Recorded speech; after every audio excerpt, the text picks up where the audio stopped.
आज का बाइबल वचन पहला पाठ प्रेरित चरित अध्याय 4 वचन संख्या 32 से 37। विश्वासियों का समुदाय एक हृदय और एक प्राण था। कोई भी अपने संपत्ति अपने ही नहीं समझता था। जो कुछ उसके पास था उसमें सबों का साझा था। प्रेरित बड़े सामर्थ्य से प्रभु ईसा के पुनरुत्थान का साक्ष्य देते रहते थे और उन सबों पर बड़ी कृपा बनी रहती थी। उनमें कोई कंगाल नहीं था, क्योंकि जिनके पास खेत या मकान थे वे उन्हें बेच देते और कीमत लाकर प्रेरितों के चरणों में अर्पित करते थे। प्रत्येक को उसकी आवश्यकता के अनुसार बांटा जाता था। यूसुफ नामक लेवी वंशी का जन्म कुप्रोस में हुआ था। प्रेरित ने उनका उपनाम बरनबास अर्थात सांत्वना पुत्र रखा था। उसकी एक जमीन थी, उसने उसे बेच दिया और उसकी कीमत लाकर प्रेरितों के चरणों में अर्पित कर दी। यह प्रभु की वाणी है। आमीन। आइए हम सुसमाचार पढ़ते हैं। संत योहन अध्याय 3 वचन संख्या 7 से 15 तक। आश्चर्य न कीजिए कि मैंने यह कहा, आपको दोबारा जन्म लेना है। पवन जिधर चलता उधर बहता है। आप उसकी आवाज़ सुनते हैं, किंतु यह नहीं जानते कि वह किधर से आता और किधर जाता है। जो आत्मा से जन्मा है वह ऐसा ही है। निकोदेमुस ने उनसे पूछा, यह कैसे हो सकता है?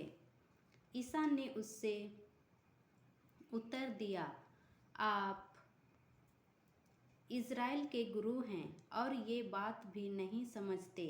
मैं आपसे कहता हूँ, हम जो जानते हैं वही कहते हैं और हमने जो देखा है उसी का साक्ष्य देते हैं, किंतु आप लोग हमारा साक्ष्य स्वीकार नहीं करते।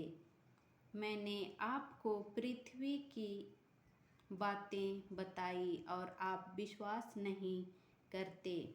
यदि मैं आपको स्वर्ग की बातें बताऊं तो आप कैसे विश्वास करेंगे?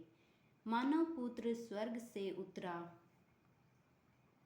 है, उसके सिवा कोई भी स्वर्ग नहीं पहुंचा।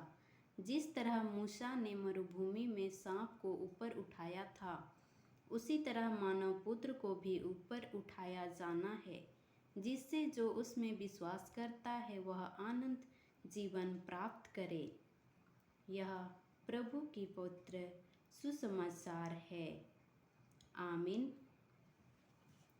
इस सुसमाचार का मनन चिंतन करते हैं। आज का सुसमाचार में हम प्रभु यीशु पवित्र आत्मा की तुलना पवन हवा से करते हुए उनमें 4 महत्वपूर्ण कार्यों के बारे अवगत करते हैं। पवन जिधर चाहता है उधर बहता है। ठीक उसी प्रकार आत्मा भी स्वतंत्र है, जो जिधर रुख लेना चाहता है ले सकता है।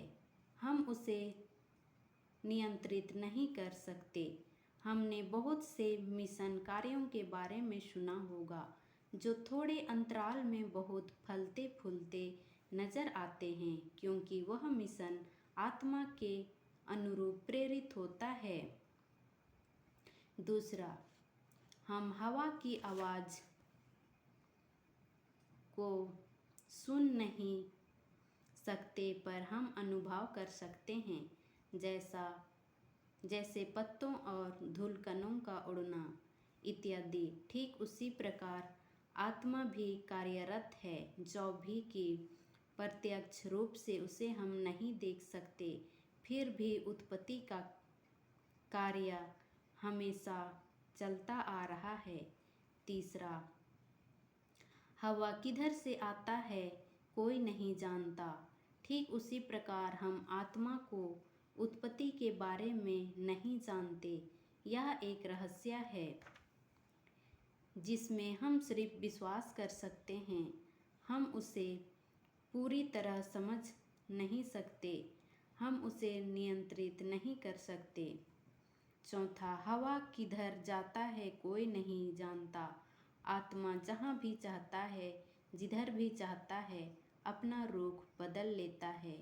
हम उसके लिए निर्णय नहीं ले सकते हैं कि हमें क्या करना चाहिए, अतः हमें अपने आप को उनके हवाले समर्पित करना है। वो जरूर ही हमारा दिशा निर्देशन करेगा। आमीन। जय यीशु।